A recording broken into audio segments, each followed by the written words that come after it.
Friends, how are you? Today I show you this E7 error.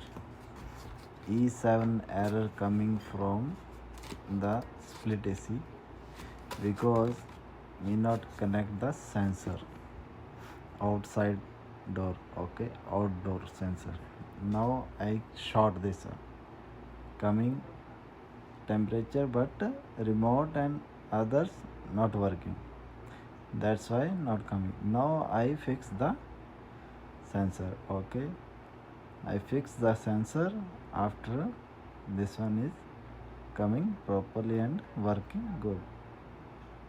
E7 error like this, okay.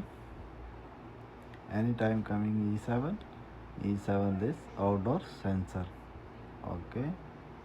Connect the outdoor sensor, AC working good and properly.